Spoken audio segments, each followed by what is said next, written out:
Okay. Hello and welcome to the Volunteer Firefighter Podcast. My name is Scott and I'm joined by two fire family friends. Perfect. What up? Oh, yeah. And Tom. Hello. And tonight we're going to talk about something we've already talked about several times, but I think we're just talking about how maybe we'll re-examine some of our past episodes, particularly when we first started in the first like 25 episodes. We talked a lot about tactics and a lot about, like, for instance, RIT, like what we're going to talk about tonight. Yeah. We talked about these things. We're going to see if anything's changed over the years, over the last 4 years, however long we've been in this for. It's been 1,000 years. But see if it's changed. Also, for those of you that maybe don't want to listen to our old episodes, Which we understand why. it sounds quality before, and we weren't as polished as we are now. We're so polished now. Yeah, glad. So yeah, tonight we're gonna talk about RIT. So Todd, I think this is actually your idea. So yeah, sure. So basically, at practice there the last week for us, one of our groups, we're just cycling through 3 groups of sessions now. One of them was RIT, which I was teaching. We just went over a review with everybody just kind of see where they're at, make sure everybody's kind of fresh with radio comms, because we know that's the first thing that kind of goes first shit when something happens. And then just some of the strategies and tactics, to think outside the box a little bit, and we've got guys running through some of the props that we have as well. Right. We definitely didn't have enough time to touch on a lot of the stuff. We wanted to do some scenario stuff afterwards, but we ran out of time because 3 hours sometimes with RIT just isn't enough, right? Sure. But yeah, basically what we started with was just the actual what constitutes a mayday call, and when should you be thinking of making a mayday call. So some of the stuff we discussed was if you get disorientated, lost, make that call early. Because in the past, we've always been very proud, right? You don't no, I'm going to fumble my way through this, find my way back out before I say anything, because I don't want to feel embarrassed about it. Yeah. So, just getting rid of that ideology of, you know what, it's okay to make that call until you get found and get things situated, and then re-attack whatever your plan was. The other one was, of course, if you start feeling unwell or somebody, your partners, gets injured or sick during it. And then, of course, the big one, firefighter down or collapse or something inside the structure happens. Right. Yeah, I think back to the radio comms, we were doing a practice last week, which we didn't talk to you about. We use the pool. So we have an outdoor pool in town that's obviously closed for the winter. But we use a pool building, so we have the change rooms and a bunch of stuff in there. It's all nice and dark because it's all like cinder block walls. So we were doing a building search in there. So it was good because it gives you some narrow hallways and a wide, and then it opens up to a wide space. So it gives them a chance to search a narrow area, open in a wider space, so they had to change tactics and searching a little bit. And it was interesting because I didn't really give them, I didn't say, this is how I want you guys to search. I said, these are the numerous options on how to search, and I want you guys to search. And so each, I designated senior guys, not even captains, I just designated senior guys as team leads. So the groups of 3. But everybody had a radio with them. And then we left our deputy chief outside with as I see. And we were having 2 teams going in and searching. It's interesting because he kept kind of, because there's no, it was a not a smoking environment. It was just an open room, or like an empty room. So dark, empty. So he kept kind of strolling into the scene. I'm like, what are you doing? He's like, well, I can't hear what you're saying on the radio. I said, that's the point. So I kept kicking him back out. And I'm like, tell them they got to fix the radio comms. And then we were noticing, as it always happens, you have gloves on, you're trying to search. Now they lose, their mic falls off. So, I said, I kept expressing to them, because we were doing a lot of bump ups. So we were, every time we hit a pinch point, we had the guys calling for a bump up. And I think at one point, because we were so deep in that building, we had 6 guys on the hose lines. So we didn't have, 2 guys were trying to pull a hose in. There was 6 people at pinch points trying to push. And I said to them, radios are going to fail. That's the first thing that fails in every firefight is friggin' radio comms. I said, use your voice. So call it on the line. So, and they keep it simple, bump up, and they all call it on the line. So it was definitely something that we noticed.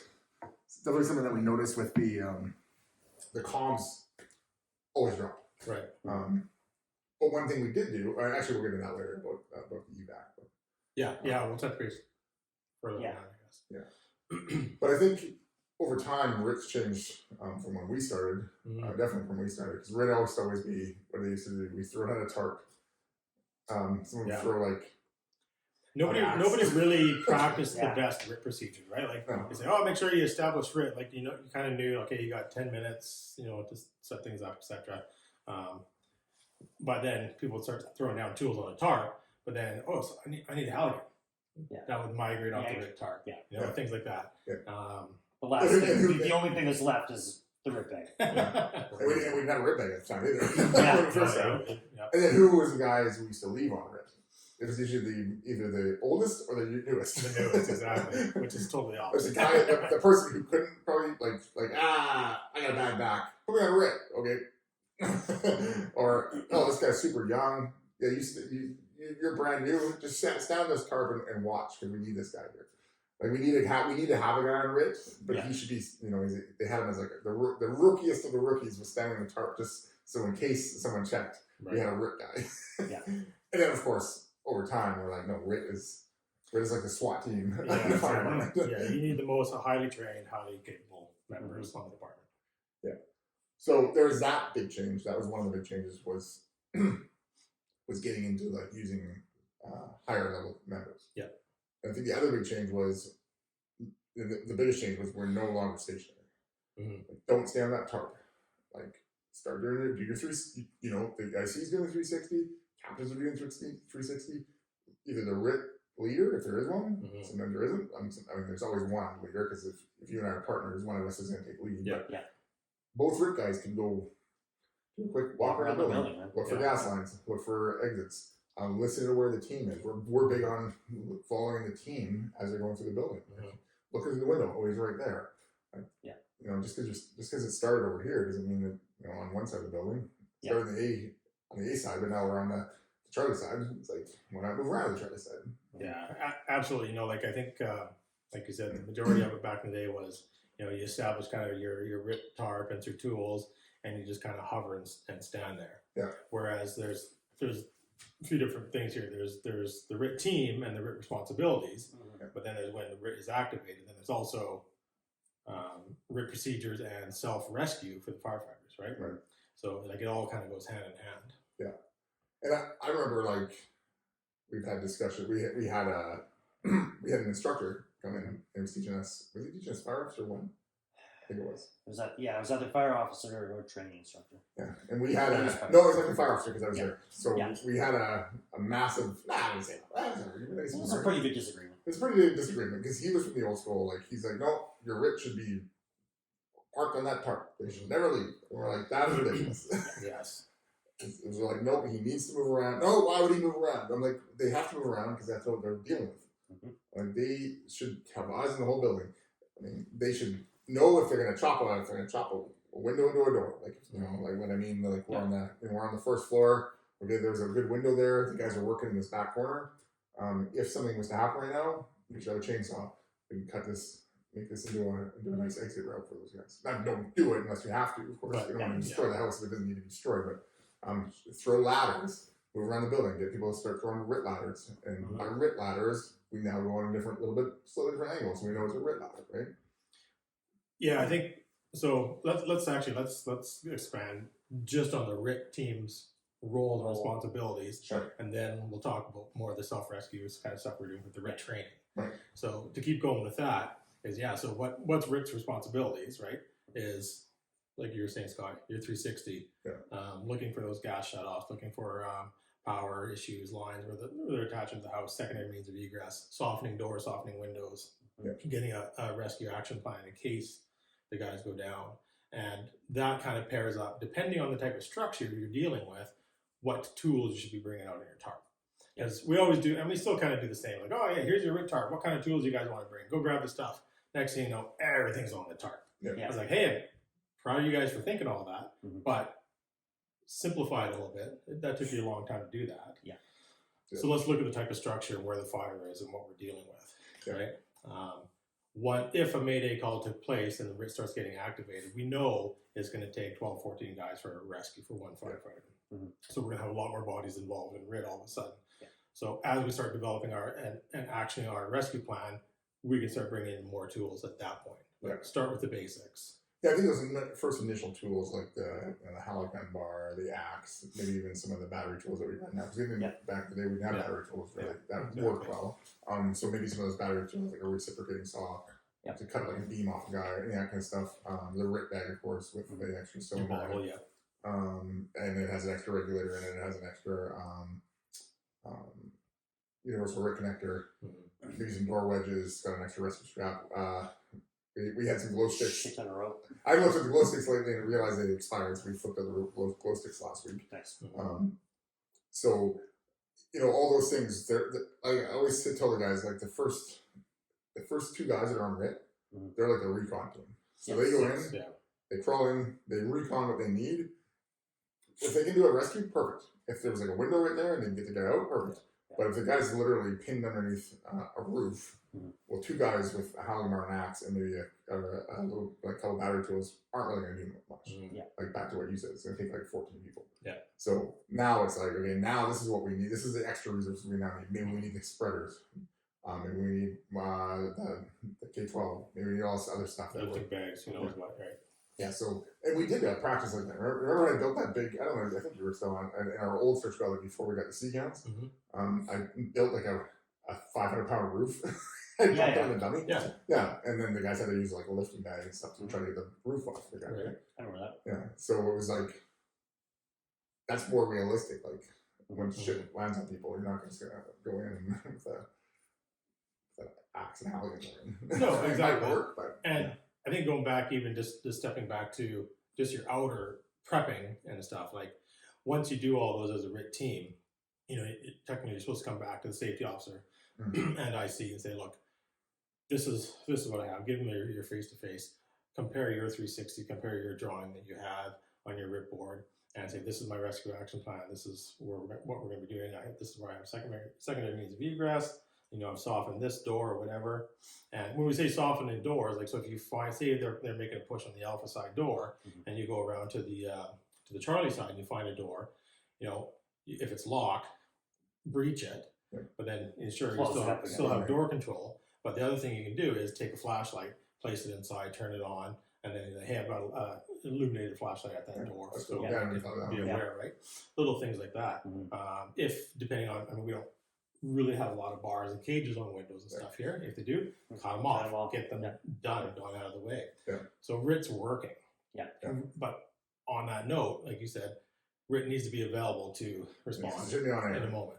Not on air, but you have duties to do in the beginning. And I think sometimes we even, to this day, we still lack, like, we train that. But then when the fire hits, it's like, okay, the RIT, again, like, everybody's kind of working. The RIT team kind of, they either sometimes they end up back in the old roles and they kind of stand there and wait, or they end up I don't want to say they freelance, but they end up almost doing their own thing and not really. So it's like, hey, like, pull it back. We need that balance. We get a lot of structure fires, but we don't have a structure fire every day. That's right. So it's not always like the RIT doesn't always get established every day. Like, it's not like traffic control. Like, we had a lot of car accidents. We know we can bang off traffic control, no problem. And that's essentially like the same idea. It's safety for the team. And whereas RIT, unless you're practicing all the time and you're getting calls all the time, it's like, and a lot of times we don't even go in. Like, like last big fire we had, which we haven't talked about yet. Right. Massive garage shop fire. We're not even going in there. Now in the back of my head, I'm still thinking, okay, I still have a kind of idea that we need maybe some RIT, but they're not like an established RIT team because they're all everything on the exterior of the building working.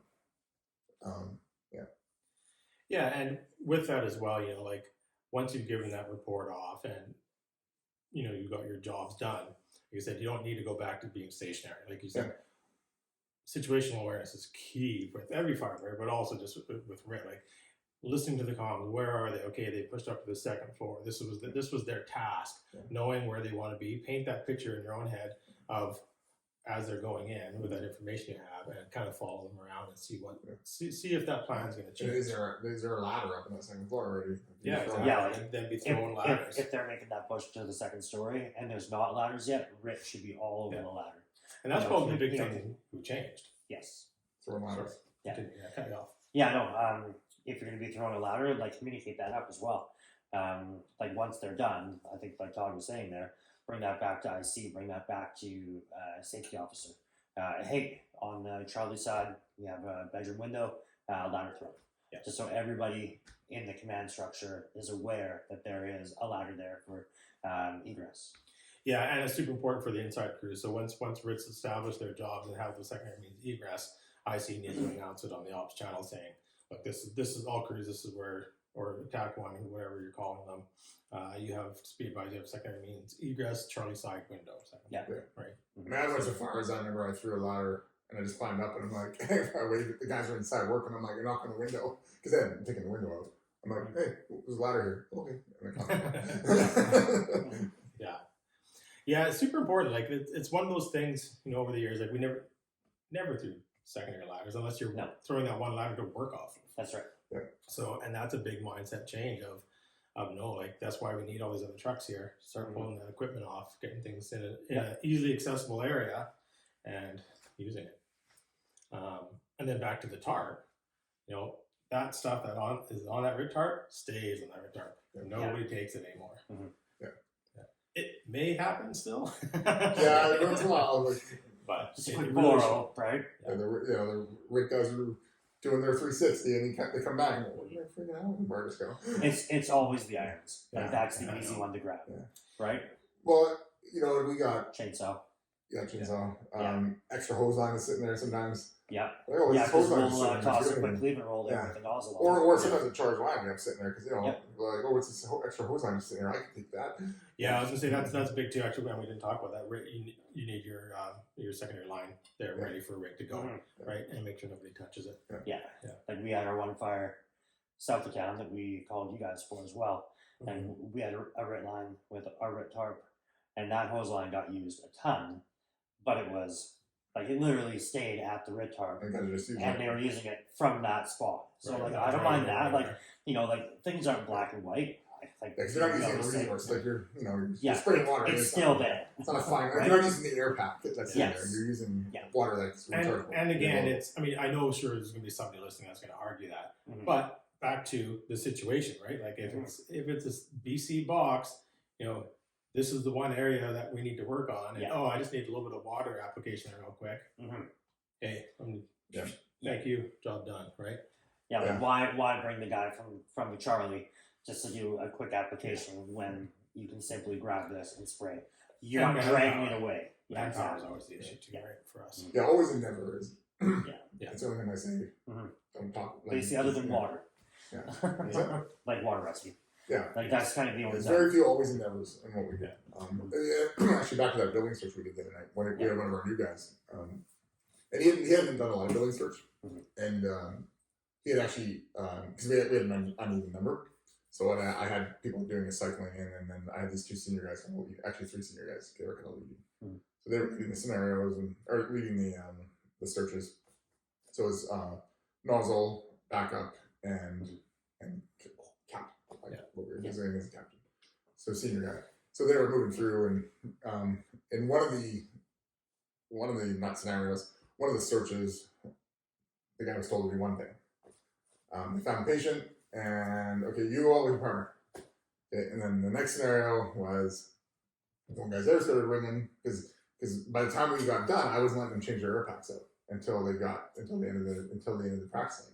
So by the time we got to kind of the big scenario at the end, everybody was on like half air. So, and I knew what was going to happen. I'm like, okay, we're going to do one with like 6 or 7 people. So, and I said, you're only losing one line now. So 3 guys go in, they start searching. There's 3 dummies inside. They start searching. Probably within the first 3 minutes, one guy starts ringing. Okay, now what do we do? Do you all exit? You guys have guys on the bump up line. So there's guys all the way down the line that have bumped up. Can you pull one of those guys down the line? I was leaving it up to the team lead to decide. So one team lead pulled the guy down the line, and he said the other guy follow the line out because there's so many firefighters along the line that the guy was never alone, right? So he goes out. Okay, that's one option, and then the other option is no, the 2 partners go out together. That's kind of the way we always were trained, right? I'm okay with either option. They're both safe. Yeah. But our newer member, he comes out and I can see he's frustrated. He's like, Like, what's up, man? He's like, well, that guy told me to do this, and then 10 minutes later, this guy told me to do that. I said, yeah. I said, he's like, well, who's right? I said, they're both right. Both, yeah. And he's like, what? I said, they're both right. I said, it's up to the guy on the ground in there to make the call. I said, that's why he's a senior guy. That's why he's a team lead.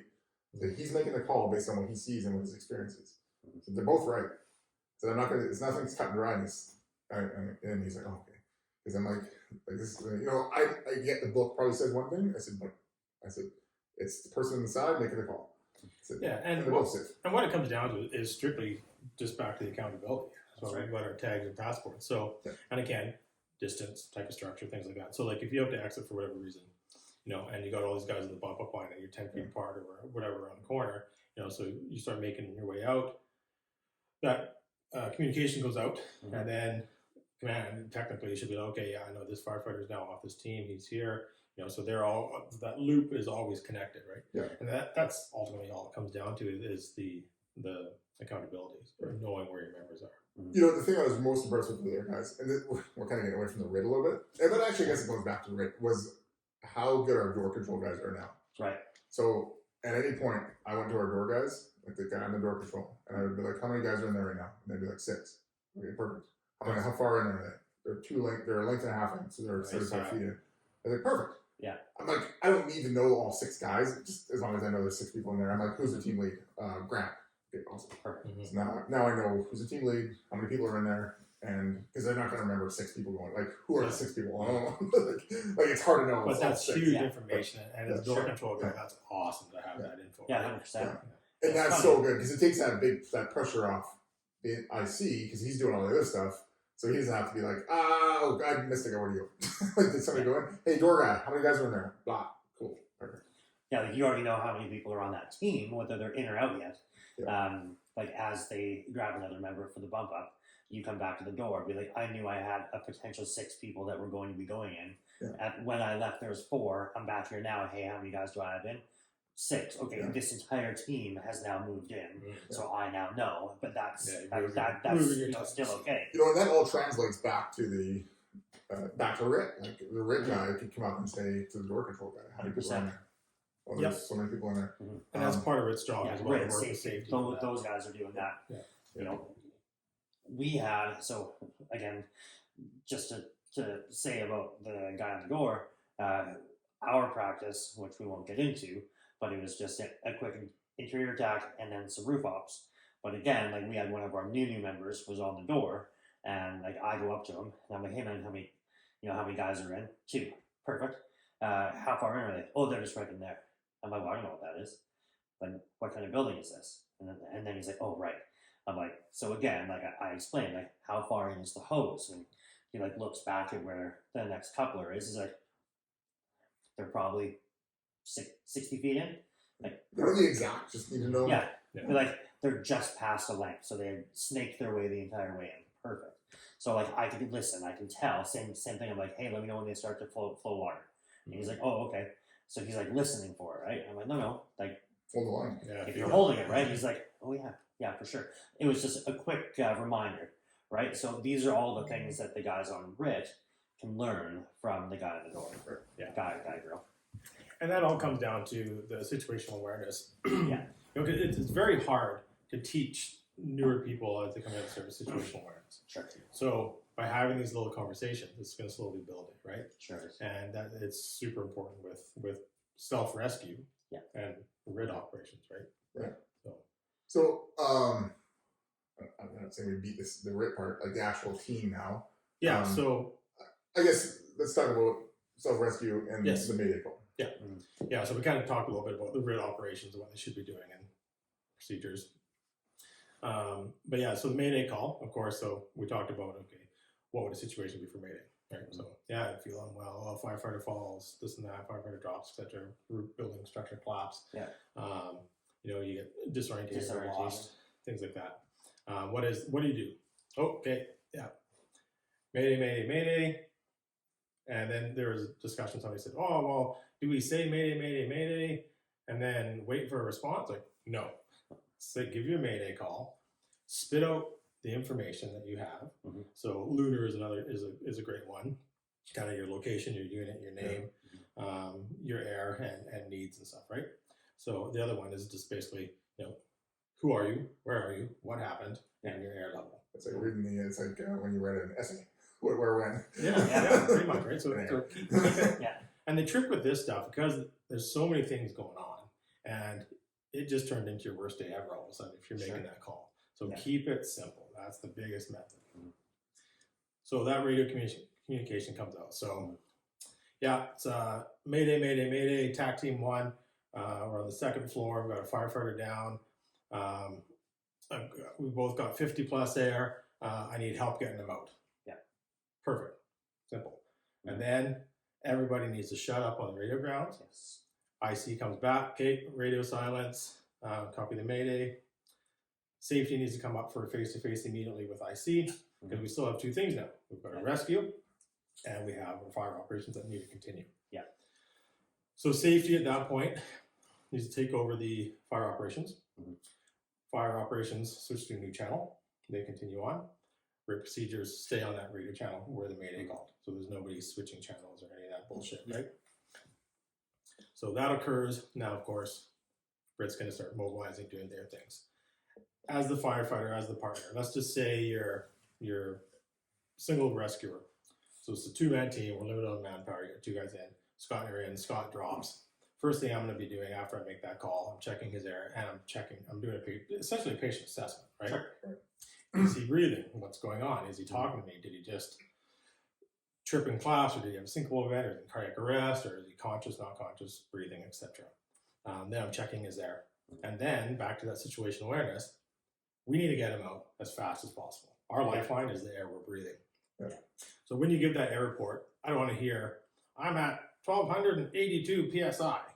I want to hear 50 plus, 50 minus, right? Keep it simple. If we hear 50 minus, RIT's going to say, oh fuck yeah, we need to get in there fast and start getting that ball. Like half cylinder. Yeah, so 50 being half the cylinder, Yeah. exactly. And then don't overcomplicate things, which we'll get into for the packaging.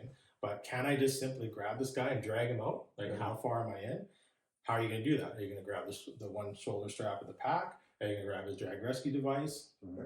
Depending on the body size of the partners, it may be more efficient just to throw a piece of webbing on him, or just grab him. Like if I'm strong enough and it's a smaller person, I can probably just grab him and drag him out. Yeah. But the one downside when you just attach yourself to the pack of the firefighter, now you're really close and you end up kind of tripping it. It's kind of hard and awkward, right? Yeah.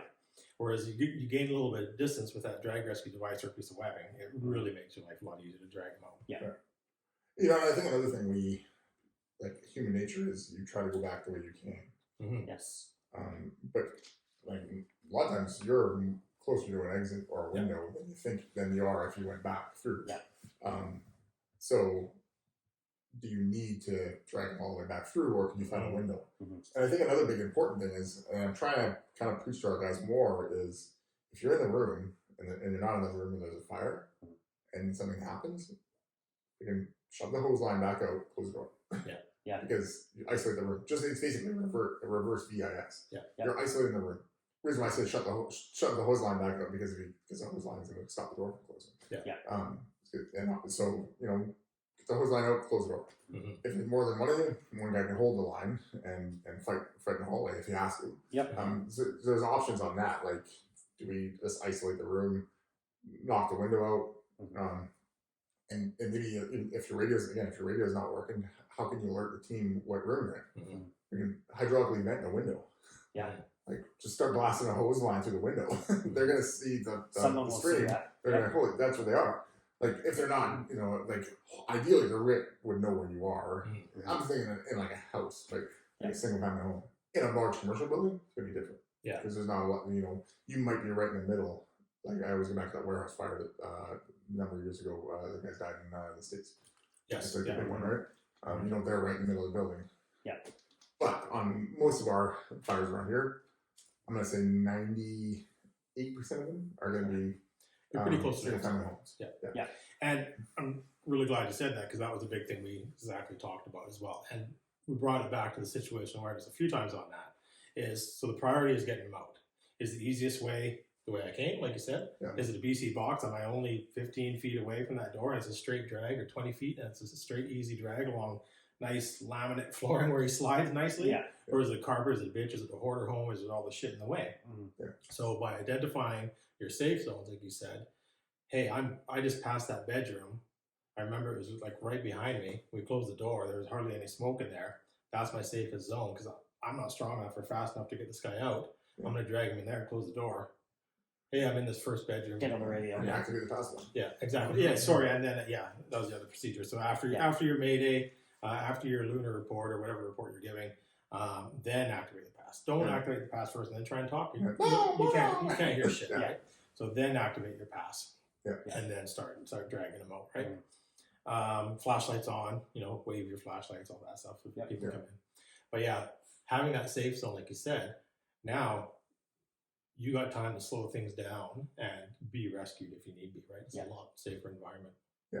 And chances are that bedroom will have a window. Yes. So even if you drag your partner in there, close the door, Mm-hmm. now you can open the window, smash the window, whatever, and hang a friggin' sheet at the window if the guys can see it. Mm-hmm. Stick your head out the window, start yelling, hey, over here. Absolutely. And then a ladder get thrown or guys come over. Like, really, a in a house minus roof collapse is a fairly, straightforward, never. Right, if it's a roof collapse, then it's not, because it's obviously there's chainsaws and stuff out too. Yeah. But partner down in just partner collapse from this exertion. Yeah. In a regular house fire, it's actually a fairly simple task, like finding Should be finding getting off really everything. quickly. But when you start hitting commercial or structural collapse or falling through a floor, that's when it gets a little bit A lot more technical. Yeah. Yeah, and I'm going to steer away for a little bit from the single person rescue stuff, just solely because we talked about isolating into that room now and see there's a window there. So just to jump ahead, we started doing some drills, bringing somebody out a window as well. Mm-hmm. So we did the usual practicing, take the window, you clear the glass, you put the ladder up. One option, right? You can tilt the ladder in, lift them on the ladder, bring them out. And now that's a couple of guys doing it, right? And what's on the second floor? Yeah. So this is first floor ultimately, right? Is it easier to have that chainsaw, or it just cuts that window right out into a door, rip that fucker right out, right? Yeah. And off you go. So again, we taught all these other little skills for people, and then we brought it back. Okay, you have all these tools in your toolbox now. Pick what is the most appropriate for that moment, what you're doing. Right. So and again, it's back to that situational awareness. Can't say it enough. That's the biggest thing with RIT and any of these procedures. Single person rescuer, drag them out as quickly as you can. If you can't get them out, if you have to wait for more people to come in, start packaging. So what are we going to do for some of the packages? So packaging, we right away you're gonna, because typically when we train this, typically we have them face down because 99% of the time the guys are crawling in some way, shape, or form. They're going to fall prone. They're going to fall probably face down or kind of prone. Yeah. So first, before I roll them, you check their, because that's probably the lunar. Loosen their waist straps, because that's where I don't know on our SCBA, that's where we loosen our waist straps. Just pull up, but opens up. I don't know what you guys are. We're the same. Oh yeah, you're the G1s, same. And the G1. So when you loosen the waist straps, roll the guy over. So now he's basically on his side, because he can't roll him on his back because he obviously has the air pack on. Roll him on his side, loosen the chest straps, kind of shimmy everything down so it's low, riding really low on his waist. Get into that kind of that yoga position where you take one leg up over your shoulder and make the submarine strap under the crotch. And the whole reason why we're doing that is so when you start dragging them, because an air SCBA it'll start lifting up and it'll start either A, coming off, or B, or both. It'll start ripping their mask off. Yeah, knocks on the back of the helmet. And it's the helmet. Forces down the mask. It's the helmet. Yeah, rubs on the mask. Does all these crazy things. So if you can secure it in, then they're good to go. The other thing is, which we practiced once with me, is the guys actually dangle me out the window, hang off the submarine strap. The G1s they got that kind of that little issue with it, that it opens when you hit it. Have you guys done that? Yeah, exactly. The buckle opens. So it's when it takes a direct hit. Would I still trust to hang off it? If it's life and death, I'd hang a guy off it all day long. Yeah. Even if you're hanging the guy off and he drops 10 feet and breaks his leg, it's better than dying. So that's a good system. Like you hang a guy off the strap, and now he's got the submarine strap. Whereas I think if you just did it with just off the guy who's going to slide through and fall. So let's bring it back to what you're talking about with bringing the leg up over your shoulder and stuff and the straps. right. So we always make sure we're gloves on doing it and not letting go of the so you're fumbling around. because so I've lost them. Yeah. Like you let go and oh shit, now you're fumbling around trying to find it. Yeah. So you connect it, and then you lower it back down. As soon as you lower it back down, it tightens everything up. Yeah. And then, but then you still go back, retighten everything you can. If you can do it the waist or the chest straps, some of the guys are big, you can't. Do up everything tight, as tight as you can. This is all happening while the RIT team's coming in. Yeah, this is a partner prepping the patient. Prepping for packaging. And then take the rescue strap out and loop off the SCBA, off a hard point in the SCBA. Don't loop off the hose of the SCBA. Never rip it off. The other good one you can do is, again, it all comes down to, like you said, Scott and Ash, is we want to avoid anything coming up and bumping into that mask and stuff in that helmet because it starts loosening off your chin or pushing down your forehead. The other one, good one with the webbing as well, is just doing around the arms, across the chest and across the back of the neck. Yeah. And then it really holds your neck and everything nice and stiff with the strap. Now, the drag rescue device has always been kind of well, when you pull on it, it's again, it tightens up on the shoulder. It basically does what you said. Yeah, loops under the arm. But at the same time, it's right on the back of the neck. Yeah. Yep. And I was thinking about this the other day, probably a couple months ago now, is what if we took that drag rescue device, pull it out, and then looped it through the SCBA? Mm-hmm. So now it's like away from the head of it. Yeah. I was just thinking, because then that would kind of tie your SCBA into your jacket. It puts everything together. And it would get it away from your helmet. I'd like to try that. Yeah, it's a good point, right? We practiced grabbing it and using it, but it's never been my go-to in a RIT scenario. Yeah, sure. I'd rather I keep my webbing in my left jacket pocket. It's a big pocket. It's easy to grab. Yeah. And you can loop that thing through so fast. Yeah. And it's way more versatile. Yeah. It's kind of my go-to. Yeah. I think I never used to like the drag rescue, but I'm like, there is obviously a reason for it. Yeah. But I think it was, it might have been better designed on the shoulders or something, but maybe not right on the back of the head right here. Where I understand why it's there because it's high, it's easy to grab. Yeah, it's in the way. But it's still, no, you make very valid points, right? Because then it's still tipping that pushing your helmet lid down, right? Yeah. So, yes, it is. Now, in your RIT training, did you guys practice CPR? We didn't get around to it. So I wanted to run through all the skills and door breaches and stuff first, and then we're going to do a scenario with the firefighter down in CPR. Okay. Which let's talk about that one later, though. Yeah. So single person rescuer, again, get him out, drag him out as fast as you can. Think of your other situations. Find a safe zone if you can. Things like that. Keep in constant communication. Update the team. And it's really, really important, just back to after the Mayday call, is what are your needs and resources required, right? Like, paint the picture for the RIT team and for command of what's going on, what I need. Mm-hmm. If it's a collapse, say, the roof collapsed, he's pinned, I can only see this much of him, etc., etc. I've tried lifting something off him, I can't lift it. Okay, sounds like we're going to need some more longer bars, whatever, right? Yeah. So really paint that picture. And that brings it back to once the RIT team goes in, like you said, Scott, is kind of, you're that recon team. You're going in with some tools, but not everything. Right. Then, it's like anything else, you're going to have your team leader in there, taking over comms, checking the firefighter, getting the air established, and then, hey, these are my needs, this is what we're doing. Right. So really paint that picture, because there's nothing worse being on the outside trying to figure out what they need. Yeah. So. And we were having the discussion even through our building search the other day. We were talking about how sometimes the officers or the incident commander starts asking the guys inside too many questions. Yeah. What's happening now? Did you find the fire yet? What's happening? Because it's so hard being the person on the outside, like, waiting. What's happening? You don't know what's happening. You want to know what's happening right away. And, but at the same time, you got to let them work and do the thing, but you're also like, you want information. Yeah. So, Yeah, so one person technique, of course, webbing, there's lots of little things like that. And now you start getting into the two-person rescue. So we're just talking firefighter down, not entrapment. So we talked about prepping with the waist strap, loosening things. If you have some tools in there as well, if you've got a long drag maybe, one technique that we practice is just a simple Halligan through the shoulder straps. Pig spit, or they call it? Well, that as well. This one is just lateral across your shoulders through the straps. So One guy on each side. Yeah, so one of us on each side can pick it up and drag home. Yeah. That's what it's called. No, I'm gonna call it Right here first.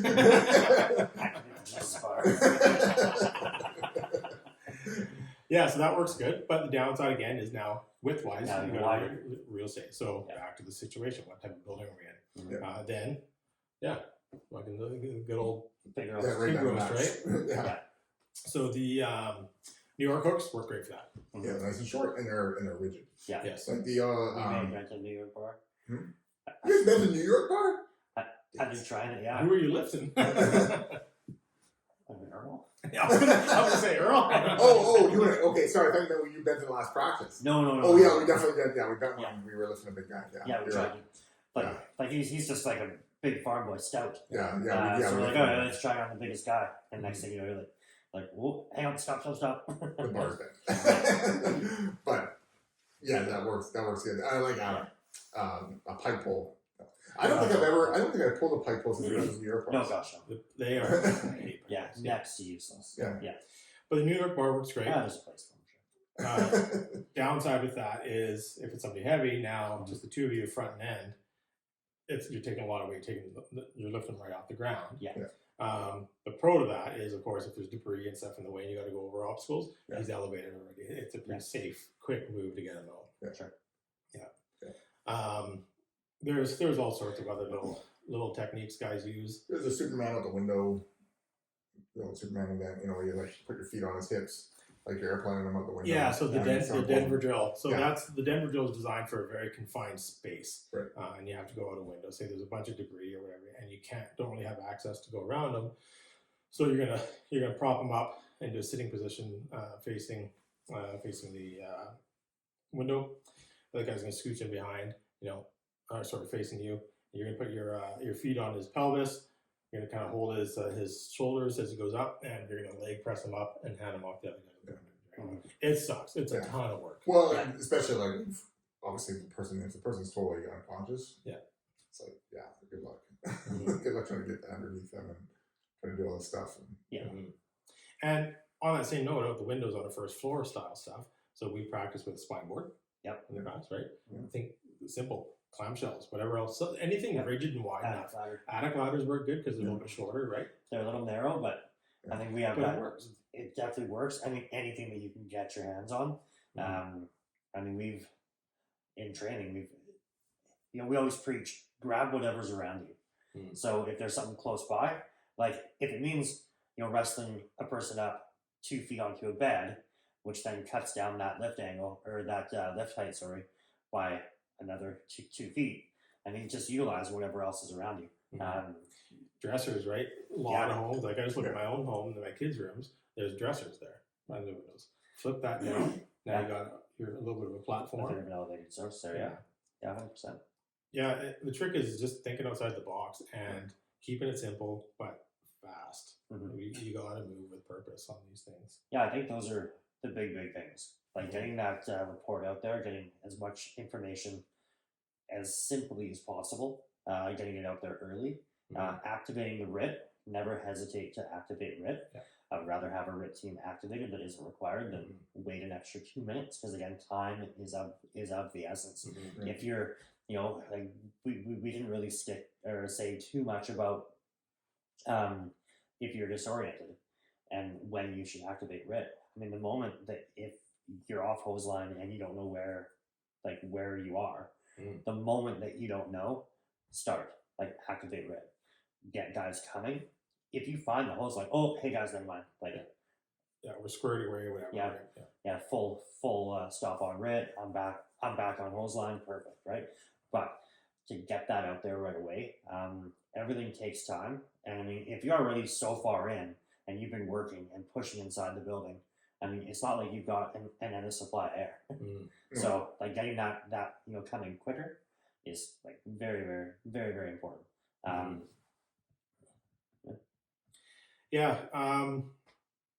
So basically, I think after that, so we did a few more scenarios and drills with kind of 2-person rescues and different ways to kind of lift and carry somebody out. We ran out of time for going downstairs. That's going to be kind of the next week. Because going downstairs or upstairs is a pain in the ass. Sure. It's super, super awkward. One thing with our old bottles, the valve used to spin off. Right.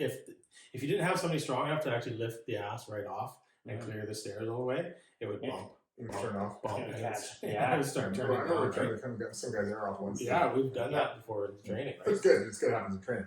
Yeah. He pokes up, runs out of the building. But that's happened before. Like, Yeah. he panics and somebody's like, "What's going on over there?" He's saved. Yeah.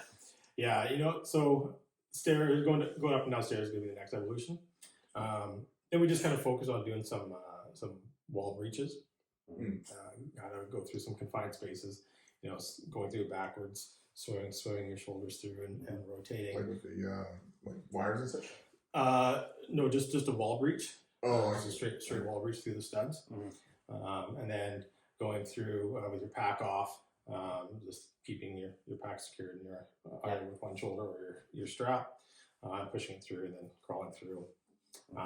Then we have the tunnel with the wires as well. So place your ball in the corner, one hand above, swim, push everything up and above you for entanglement. And then of course the window prop as well. We practice just getting guys used to that movement and how hard it actually is to lift some dead weight up. Yeah. Right. Yeah. CPR. Yeah, that was all we did for that one. But Firefighter down CPR, super big. So again, partner collapses. We all know cardiac events is kind of one of the number one killers for us. Yeah. Right, for firefighters. So yeah, Firefighter down CPR. Yeah. So once you get them out now, so you're not doing CPR inside the room. Yep. Because it's gonna be first of all, it's gonna be super ineffective. Exactly. So what they need first, like I know always in CPR you need to be on the chest first, but no, what they need first is to be able to work in the hot zone. Yeah. So drag them out of the hot zone with basically everything we just mentioned. Get them out of the hot zone, and also once you're out there, now you got more hands. So, That's and we know what it takes. For proper CPR, it takes a lot of people. For firefighter CPR, it takes even more people. So we drag them out, get them in that kind of. I'm not gonna say get them in the cold zone. Get them in the warm zone. Yeah, probably. Just get them just away get from that yeah, active where you can take SCB off and stuff. Now one person gets on the chest right away. One person on the chest. Someone goes gets AED. And we always preach like who should be running that call. Like we always say, okay, who should be on the chest right now? And a lot of times guys are like, oh, the highest trained medical guy.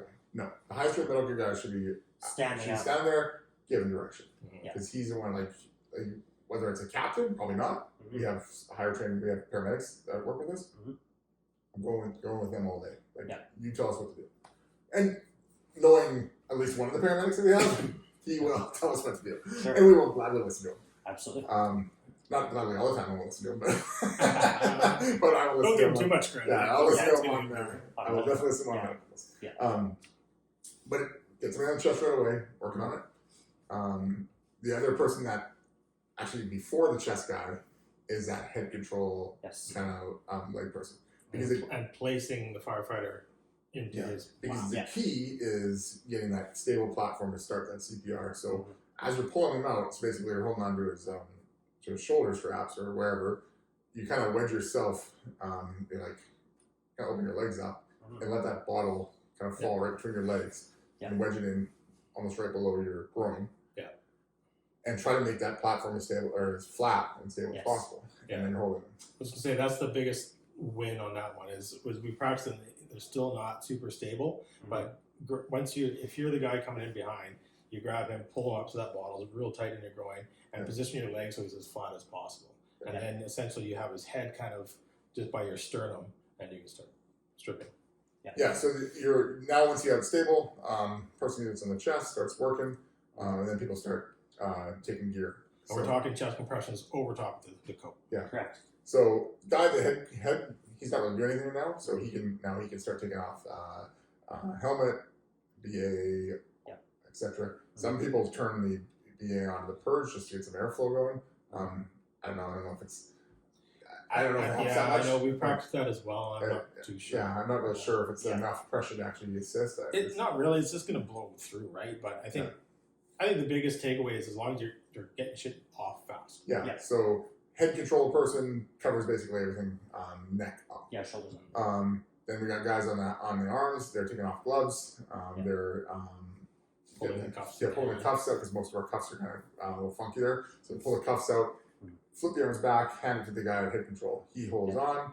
The guys at the feet are working on. They're not really doing anything other than you have to designate someone to do the jacket because now you're gonna do the jacket while the guy's still doing chest conversions. So you gotta time it, undo that jacket, open it right up. You're going to be work. The trick with that is working really closely. Do everything around. Say, okay, stop CPR. Yeah. Zip past where his hands are. He's back on the chest immediately, opening that jacket up. Yeah, because we have a mix of zippers clasps. and clasps. So we're transitioning to them. You're good. that's right. So if you're on that chest and you're, working away, you can get maybe the top two, you can get the bottom two, but there's going to be one or two kind of right in the middle. And it's like 1, 2, 3. Get ready, 1, 2, off, clip, clip, boom, and you're really only missing like 1 or 2 rotations there. If it's a zipper, same, like you zip yourself right on down, and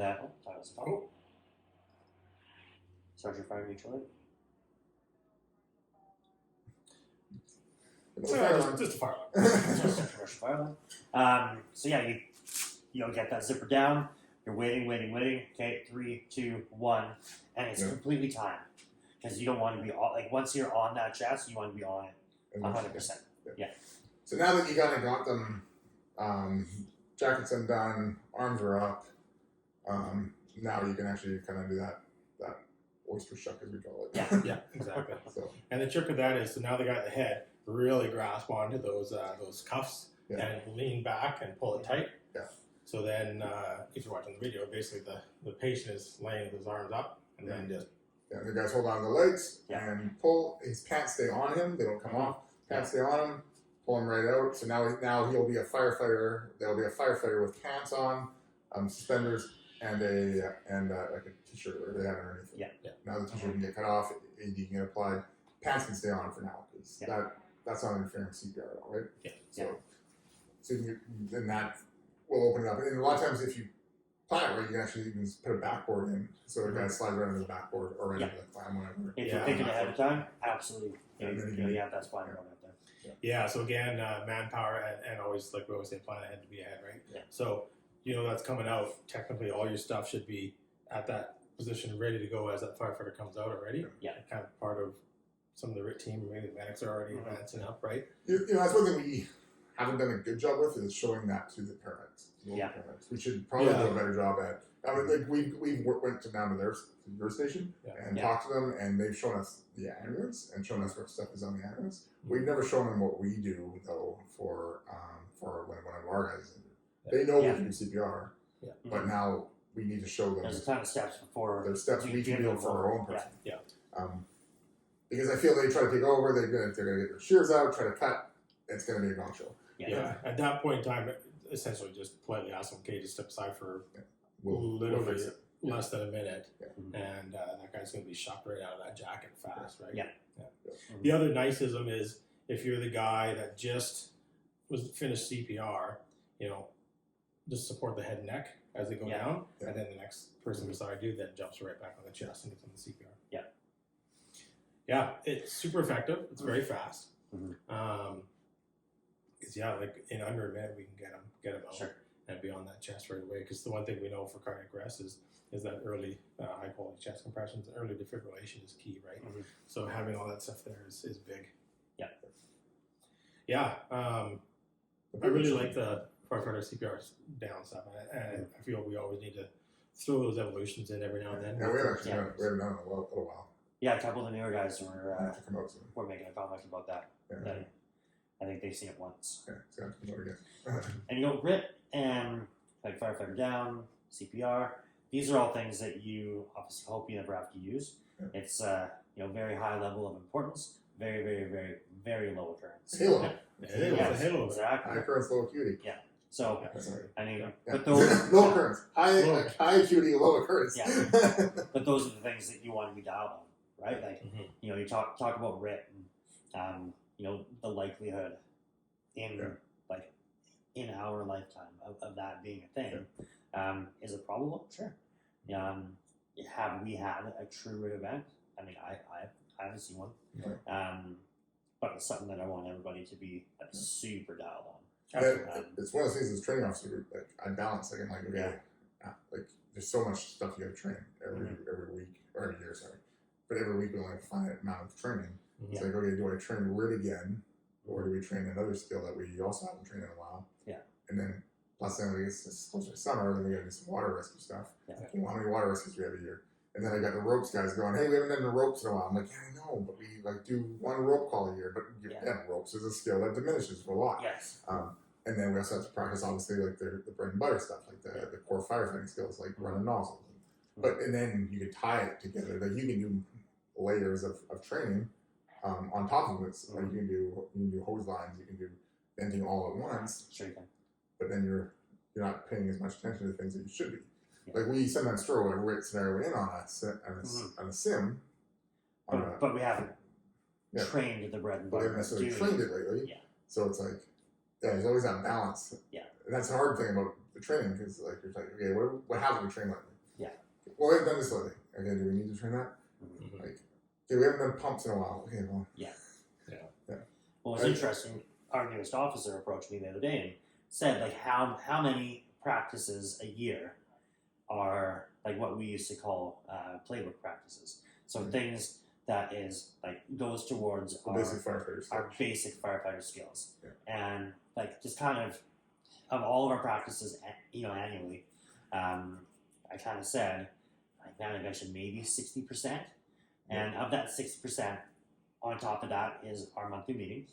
On top of that is our, like, not bullshit Christmas stuff, but like all of our Christmas things, all of our, there's a couple community events that we do, so it doesn't take long for that 60% to now be filled up with the other 40 is going to be all of that stuff, right? Yeah. So you really only have a very, a very small window to get all of this information out to the guys every single year.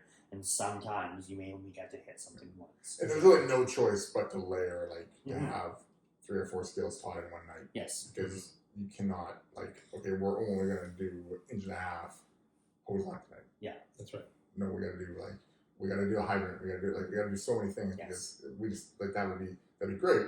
If we spent 3 hours on having one person run a nozzle, if everybody ran a nozzle for 3.5 hours, freaking we'd be awesome with a nozzle. Yeah. We just can't spend that much time on it. Yeah. And then I always look back at, I always look at the law enforcement guys. They practice 4 hours a year on their skills. Right. Maybe if they're lucky, it's 12 hours a year with a pistol or rifle or whatever they use. But it's man, those guys they need it, their life and death, just like we are. And we get so much more practice than they do. It's crazy. Yeah. Just as volunteer firefighters, we get so much more practice than those guys do. But we're begging for extra time. We got guys, I'll do Saturday. Yeah. Yeah, I think which is a great idea. There's a lot of people that have, shown some interest in once a quarter go and do some awesome Saturday training. Yeah. Something that you can, designate not just an hour and a half with a group of 10 to 15 people. Hey, let's throw 3 hours at one skill. There's a lot of benefit because there's a lot of skills that you cannot teach in an hour and a half. Auto X is one of them. We'll do a quick Auto X practice, and you're trying to bang off, vehicle stabilization, all of the patient removal, everything from first arrival to getting the patient over to EHS in an hour and a half. That's impossible. So we do outside courses. We do potentially weekends. Long weekends. But I mean, RIT is actually that's kind of one of those things that. It's kind of impossible. You can teach the basic packaging, you can teach the firefighter down, but rolling through those sims and getting some of that repetitiveness, you kind of need the extra time, which I think would be a super fun Saturday to kind of set up back-to-back sims of RIT shit. would be fun. Well, that's still we did RIT for 3 hours there and hardly touched base on a lot of the stuff. Yeah. We still need to go over the SARA evolution, still need to do a scenario, needed to do firefighting on CPR.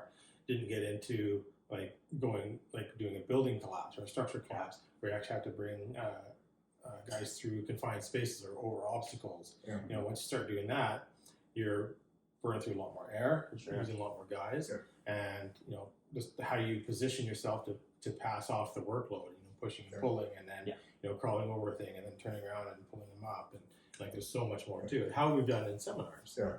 Back to that practice we did last week, that search practice, where I wouldn't let them. Well, I wouldn't let them change out their cylinders until they were ringing their bells.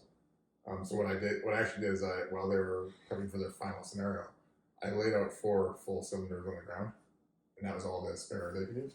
And there was like, I want to say it was like 7 or 8 of them. Yeah. So I started the final scenario off with, okay, there's 3 patients, and I kind of touching this 3 patients inside. We're starting at this door. They're pretty. It's a pretty big building. Like, it's actually bigger than I thought it was. Yeah, for sure. And there's basically 3 or 4 rooms that are big they have to search, and they're in there, and they're somewhere in there. So what it started off with was, you got the IC outside, so he's obviously not in there, because he's just down there, so he doesn't actually count the scenario, like he's not going in. Yeah. But we started off with a nozzle, backup person, and the team lead. So they kind of went in, and for the final scenario, I said, you guys got to crawl in. I know there's no smoke, but you guys got to crawl in. We always teach them, don't go down on your hands and knees unless either you can't see, like visibility is so limited that you have to drop down because of the smoke, whatever, because we know it's going to get more visible down there, or heat's pushing up. So 2 reasons. So a lot of guys just walk in. I'm like, no. And unfortunately, this one we have to pretend to see, so they drop down. Yeah. And I think the guys made it around the first corner. Captain or the team lead fall for a bump up, so not the door control person, but another person came in. They start feeding them hose. Well, they get to the next corner because it's a change room with no door, so it's got the kind of the offset walls, so you can go around without seeing people get changed. So now on the next offset wall, now they have to send another bump up. So now they got 2 bump up guys every angle. So now there's all these people in there. Well, inevitably they get in like the first 20 feet. And the bell starts ringing. Yeah. And now they're like, oh, what do we do now? So now like I said, they have to figure out who goes out, who stays in. Do we totally stop the search and send everybody out? No. Let's keep going. Because this is a primary search. And I said, the fire, we're searching towards the fire as fast as we can. Because that's really where the danger is. This is a big building. We're not going to start searching like a really heavy search back here because the danger is on that end of the building. You need to get to the fire, search, and then search back. Yeah. So they're searching. They'll start ringing. It was actually very interesting to see. So first one come out, and I was out there, and I helped them change their cylinder out, and then they keep going. Well, now the next person's bell will start ringing. So now they have to run. They have to come back out. And by the end of it, now everybody is now basically cycled out. And now I said, now you guys are at air. There's no air left. There's no spare air left in the ground. So now you have what you have left to find the rest of the patients. They ended up finding them, but it was very interesting to see them run out of air and then have to get out and then switch out while they're outside. It wasn't like everybody had like a full cylinder in there and move around. So they were getting more cognizant of okay. I was just going to say, it's a really good drill on just the consumption, right? Learning how much you're using and how much ground you can cover in a limited amount of air. Yeah. Because in a real fire, if you're in there working, your bell goes off. That's a bad day. That should not be going off while you're in there. But that's why it's so good to get guys pushing through their bottles and knowing how much work you can do while you're out of air. And like the first 2 drills they were dragging heavy dummies out, so they were sucking air. They were working, and there were 2 teams of 3 working. So they're all working hard, sucking air, pushing that, like draining their cylinders down to like half, and then they go into the next one, and now it's down to like above the bell, and then they go in again, and it's like it's like 1 shred away. So it's really good to see. It's neat to see how people react to that bell as well. Yeah. So, like we always preach that, the moment that your bell starts ringing, it's not a mass panic where like I need to dive out the first window. Yeah. Like I've seen people, react like it's like I've got 5 breaths left, and that's it. Like I've got to run out, like wind sprint myself out of here, and that's the furthest thing that you want to see. You don't want to continue to work and no. We in training will allow people to like work through a bit of that just so they can see visibly see how much extra there is, like not when there's a live fire scenario. No. Yeah. But if we're doing like Well, like the cert class. a fireless, yeah. Yeah, like, So letting them like go that's perfect, right? Like you could be in there just like we are here. So allow them to work through it so they see how much extra they actually have there. And as that cylinder runs lower, your bell goes from to ding. Yeah, the slow. Ding. As soon as you can like hear and count, time between each Well, ding. well, you're in a apartment before you got high pressure cylinders. You have high pressure Yeah, cylinders. yeah, we I were. remember you guys on used to always go. 2250 You guys used to always go until it was like. Yeah, those bottles are dog shit. Yeah, right.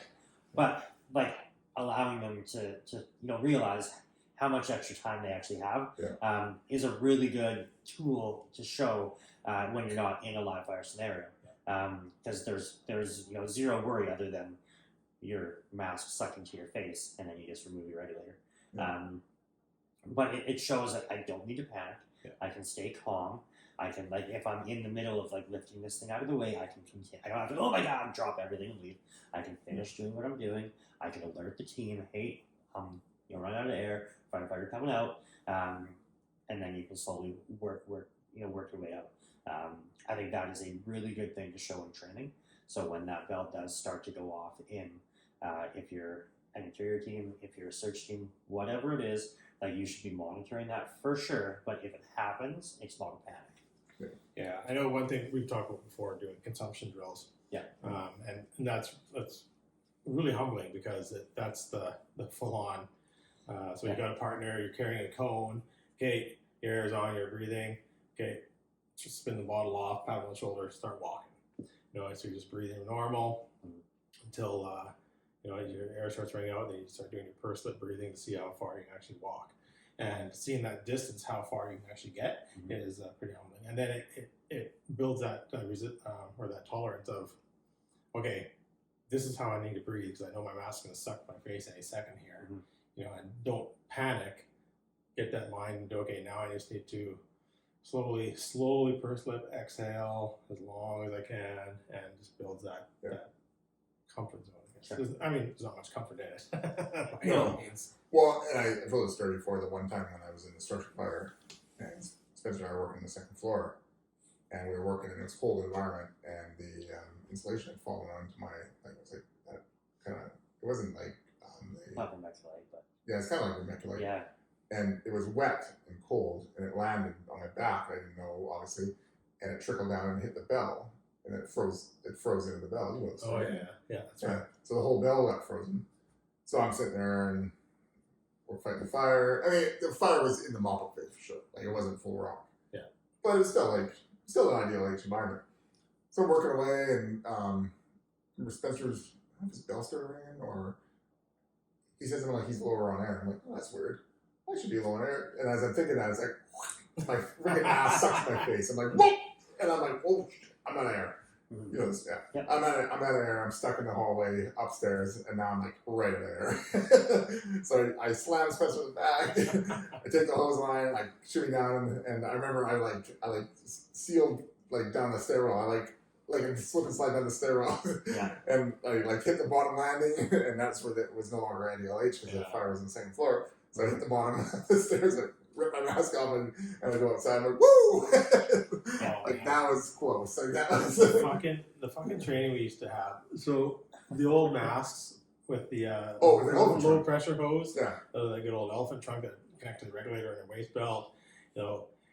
Literally the training was, if you run out of air, you hold your breath, you unscrew it, and you shove it into your coat under your armpit, and you get out. It's like, oh, okay, that sounds scary as hell. Yeah. And then we switched to the newer systems with the regulator, the mask.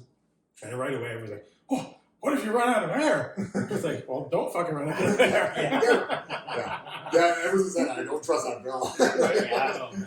Like, when you talk about training differences back in the day to now. Oh, yeah. Shit. Like, that was an SOG. Absolutely, yeah. well, then what would happen? Then what would evidently happen with those elephant trucks, I was told, because I had just started when they were getting phased out. It was like still on, I think, our third new truck. We had the elephant trucks. And the training officer at the time was this old boy. He's like, yeah, if you don't like the guy, you can undo his thing and then stay in your pants, fart. I'm like Dumb and Dumber video. Yeah, Or not Dumb. I'm like, awesome. Like, not in the fire, but you guys stand there like, like just. God. idiots. Yeah. Mhm. Well, Rick. Yeah. Yeah, well, I think that's kind of. I mean, we could go on and on about. Oh, yeah, what we should Rick's go got on. for now, but I think for now that's a good touch on it. Yeah, for sure. You know, we've got some cool RIT videos that we shot years ago. I don't even know if we did we post those. I don't know what's out there, but that's something that there's a ton of like packaging videos out there. Yeah. But something that we can touch on again. Mm-hmm. Value putting that stuff out there in front of people. Mm-hmm. If you don't practice it, you should. Yeah. If you don't know what we're chatting about here, we can share that. Mm-hmm. Yeah, tons of value. I think a seminar coming up Yeah. with RIT Evolutions, because that's a ton of great props. I think we should do Yeah. some good videos for that Mhm. as well. Show some people. So. Mm-hmm. Yeah, for sure. Good. Yeah. Any more from? Nope. Modus. That's you. Me? That's Oh, why okay. I'm not in Oh, there. okay. Modus. Modus, yeah. Stagger Tool claim to fame. They've also got their 4th century wedges. They've got soft entry kit out there. They've got their mask bags. Tons and tons of firefighter kit. They've got their fire life videos that they have out there. Ours obviously is super awesome. So check out their Facebooks, their Instagrams, their YouTubes. If you like the product that you see from Modus, DTFF5 is going to get you 5% off your next order. Yeah. Mm-hmm. Manscaped. Manscaped. Yeah. So we're still in January. So cancer, it's brutal for us. Firefighters, one of the concentration areas, of course, is your groin, and part of keeping your groin nicely groomed is the Manscaped products. Yeah. So with the lawnmower and the weed whacker for your nose hairs, Toner. the toner, Yeah, Yes. We're on camera the now. toner. Yeah. Manscaped is an awesome product. We don't endorse anything that I don't really enjoy. Mm-hmm. We just made some videos that's going to go live. Yeah, there's a video that drops. If you're listening to this, the video is already live. It's dropping Tuesday morning. Perfect. So another one of our Manscaped Another videos. one of our awesome productions. Yeah. Yeah. And if anybody's been following us, they know it's high quality cheese, right? So. Oh, for sure. Yeah. Yeah. Mhm. But yeah, Manscaped, keep everything groomed and smooth. We like the smooth bore down there. Yeah. It's a great product. It's a lot safer product. It's a great quality. Let's go. Our code is DTFF20. We'll give you 20% off Manscaped And free shipping. And free shipping. So Yeah. we'd really appreciate if you guys go on there, check it out. Check out any of their products and use our discount code. Yeah, they're a new company that is supporting us, so we would be really appreciative if you could go and support them. It's for obviously with Firefighter Cancer Awareness Month. It's an awesome time to jump on board. Mhm. You'll love it. Your wife will love it, and Or whatever. or whatever. Yeah, whatever. Your spouse, your partner, whoever on Saturday night. Yourself. Yeah. Awesome product, awesome company. Yeah. Jocko Fuel. We haven't talked about Jocko Fuel lately. We haven't, and we absolutely should. Yeah, I- my buddy just made a post saying, "Oh, I finally got the Jocko Fuel." And he took a couple of photos with it on his Oh, truck. good, nice. So I was gonna send him a message like, "Hey, did you know?" Yeah, so I don't recall what the It's DTFF 10? it might be. Yeah, I think it is, 10. Yep. 10%? So Jocko Fuel, if you go on the Jocko Fuel website, anything on the Jocko Fuel website is available for discount. When we were down in California, we I love that. we had a fair amount. It's really tasty.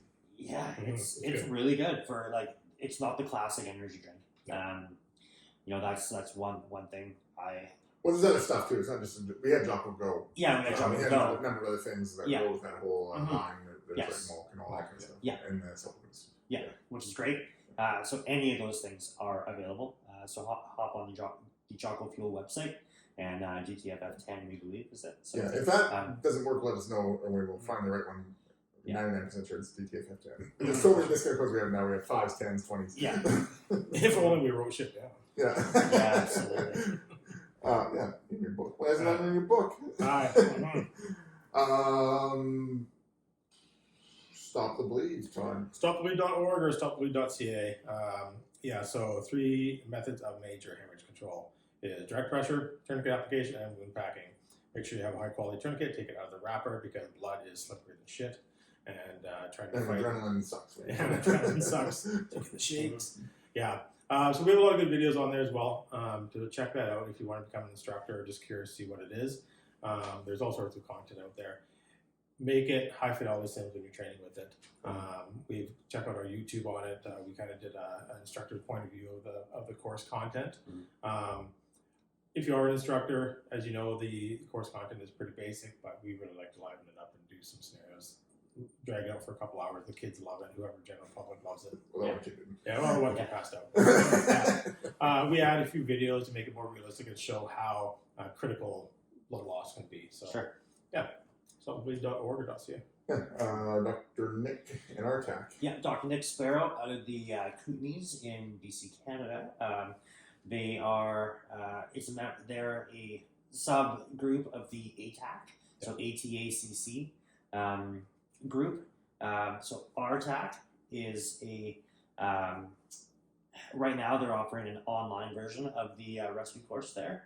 So hop online there, reach out. I don't know if it's live, but they are offering an online version of it, and then on the back end of that, there will be some hands-on. But it is an awesome program.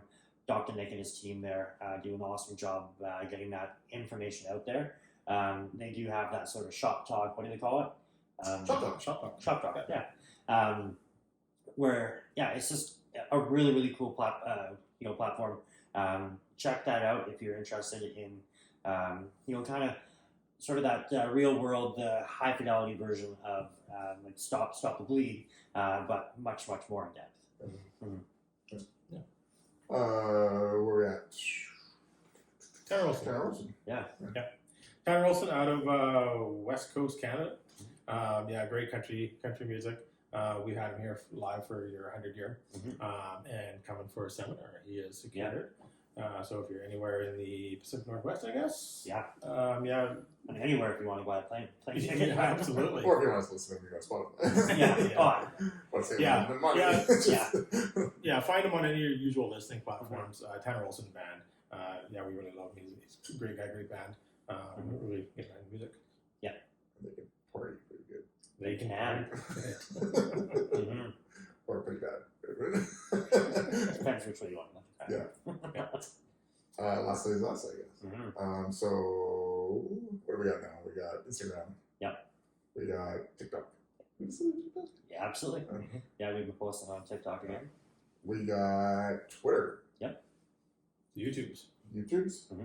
Hit us up on the YouTube. We're actually, for those that don't know, we are starting to record these episodes, and they're on YouTube. So you can see Ash spitting into a bottle. Oh my god. The first video that I go back and look at, I'm like, is that seriously the screen capture that you chose to use? Yep, it sure is. Sponsored by Copenhagen. Total drugs. Exactly. Just throw an active advice. God. You need to wrap this up. Yeah. All right, anyways. What are we at? YouTube.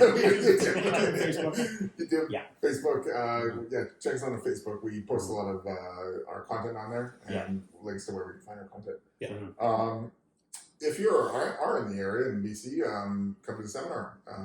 That is on the Oliver Spring Seminars Facebook page is the best way, or through the Oliver Fire Department Society page. It's Oliver Volunteer Fire and Rescue Society. Yeah.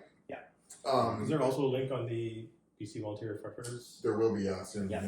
So, seminar, I was actually typing up a letter, or kind of like a welcome letter for the seminar today. One thing is, it is not, you don't get a certificate out of it unless, we can, like we said, we can hand draw you one.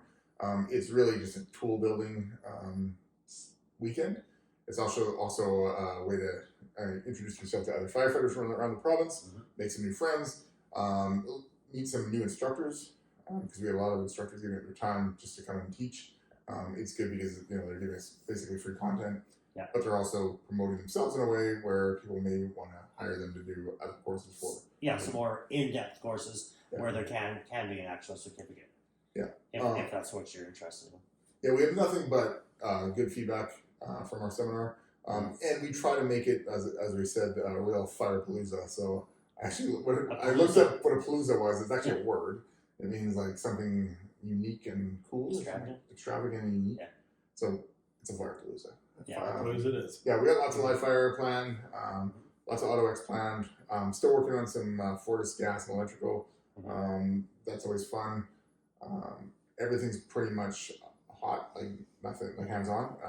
Even some of the more stuff that you think would be not hands-on, we try to make it hands-on. So, environment, the Ministry of Environment shows up.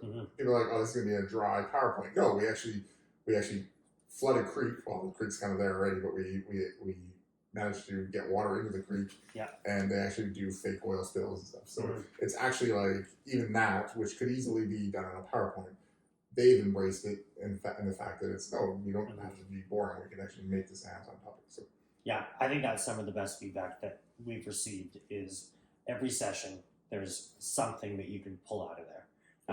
Like Scott said, the networking is amazing. If it comes to the instructors, like we, our hall, Todd's, some of the local ones do instruct, but we also bring in a ton of other awesome instructors. Vendors. So there's a space for vendors. I don't want to dive into that too much. There's some pretty cool information coming out here. You have a DTFF seminar shirt. Yeah, so there's specifically made for these. Yep, there's going to be maybe a one-off design or so. So that's pretty cool. There's some pretty cool announcements that are going to be coming out for the seminar as well. So definitely follow up on that if you're in the area or want to be in the area. There's a lot of cool opportunity. Yeah, and the other thing too, not just for new people, right? Like I've always, when I do an introduction on teaching, I always do a quick little roundabout of like, hey, how many years in it are you? Where are you from?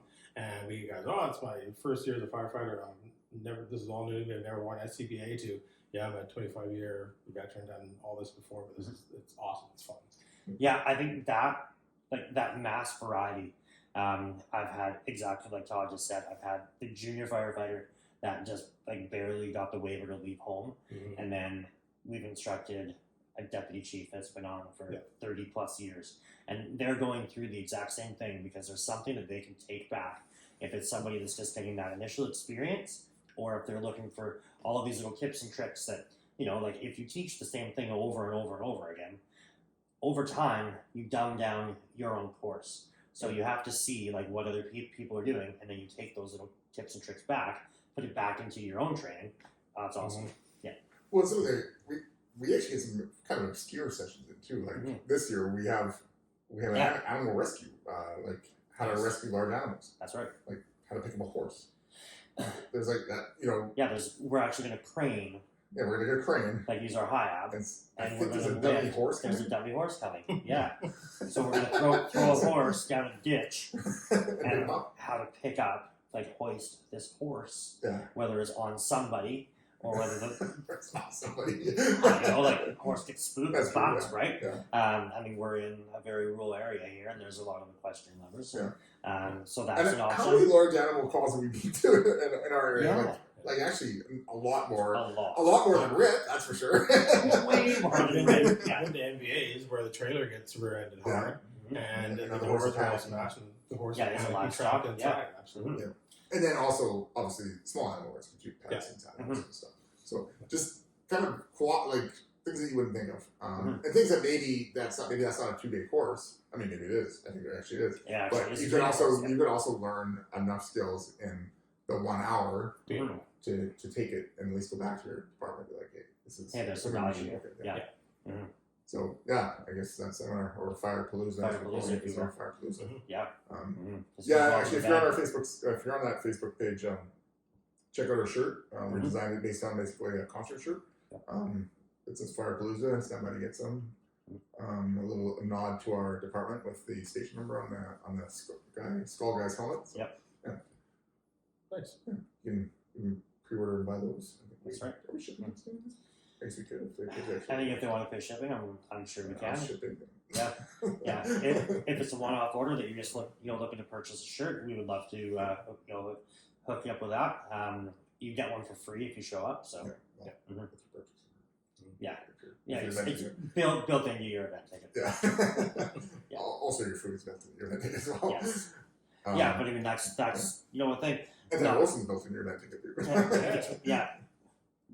Live party in the park event Yeah. with the Tanner Olson band. There's a banquet. There's lunches on Saturday. Breakfast on both the mornings. There's a registration sort of party semi-formal deal there. Very There's formal. Very formal. I don't know. I don't think you should roll in with. I guess we do. I don't care.